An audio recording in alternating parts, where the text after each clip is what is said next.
Hey, some new Excel learning. This Excel learning is if-then statements.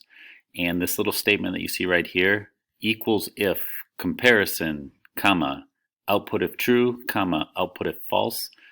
That's going to be what we're going to use to program if-then statements within a spreadsheet.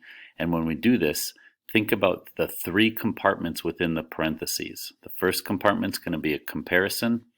This is what's going to be written or outputted on your screen if the comparison is true. And the third compartment is what's going to be written or outputted on your screen if the statement is false. If that's confusing for you, don't worry, because it won't be once we do this example. So, I'm a faithful McDonald's employee from my high school years, and I checked in at $3.35 an hour. So let's say that an employer, McDonald's, offered you $3.35 an hour. They type their offer into there, and down below here is what your response is going to be when I hit enter. You are not going to work for that chicken feed amount. Well, what if they send you an offer for $10 an hour? You're still not going to change. What if they say, okay, $18 an hour? Ooh, now you're interested. Well, how is a spreadsheet knowing what to put down here?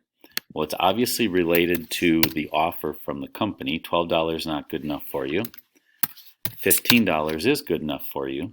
So somewhere in there is the secret threshold where you'll decide when you'll want to accept the offer. So what I'm going to do is I'm going to go ahead and show you this if-then statement. Now it's up here in the formula bar, and there's three compartments, but of course this font is a lot smaller, so you might have a little tough time. This first compartment is the comparison. Remember, what I'm referring to is this idea down here. Inside an if-then statement are three compartments. So in this cell right here where it says yes, when do I start off with equals and if. That tells the spreadsheet that we're going to do an if-then statement, and then parentheses. The first compartment, I simply type in C3 greater than 14. Apparently $14 is the threshold from which I'll decide whether or not to take this job. Then the comma, and now we move on to the middle compartment. This is what the computer will output if the comparison is true. And right now the $15 in C3 is greater than 14, so the spreadsheet's going to put out this middle compartment, yes, when do I start? If I type in a value that's making that comparison false, like $11 an hour, now this comparison C3 greater than 14 is false.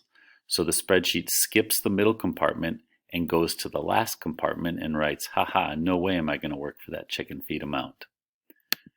So whenever you're writing an if-then statement, think of writing a comparison, then two compartments, one if it's true, one if it's false, and you have to separate them by commas or the spreadsheet is not going to cooperate with you. A couple other things to know.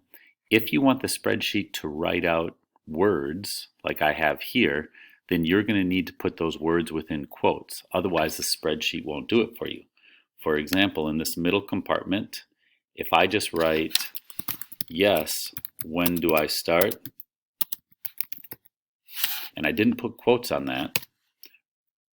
Now I'm going to have a problem because the spreadsheet was expecting quotes in there. So as soon as I put quotes around that,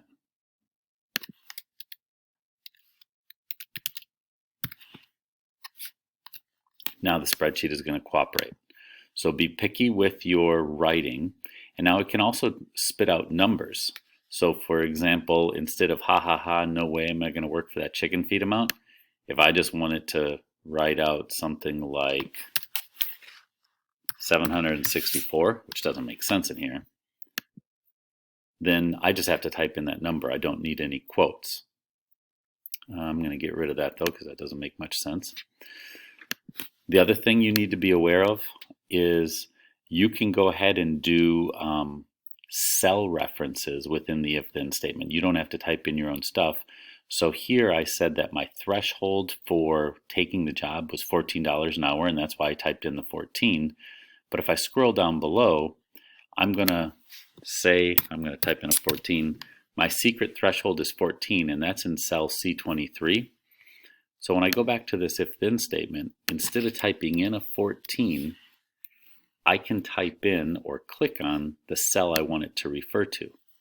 So now you notice that the spreadsheet is going to act the same when I type in a bigger amount, it reacts one way. When I type in a smaller amount, it reacts another way. I've just linked it to cell C23 rather than writing a 14. The same thing for the output. For here, I say, yes, when do I start? But if I want to link that output to a specific cell, I go over here and click on cell H11, and the spreadsheet's still going to do the same thing. If I enter in a big amount, like $18 an hour, now it says yes, because in that compartment it was referring to cell H11, so I didn't have to write it out if I didn't want to. If you start doing references within your if-then statement, it makes your spreadsheet sometimes a little bit better, because now you can change things. Like if I go to this cell, yes, and I say, yes, sir, Bob. How do you spell that? Who knows? But now that shows up right there. So consider using references within there, as well as writing out exactly what you want it to say. It just depends on your situation. Everything's going to boil down to this idea right here of the compartments. That's your if-then statements.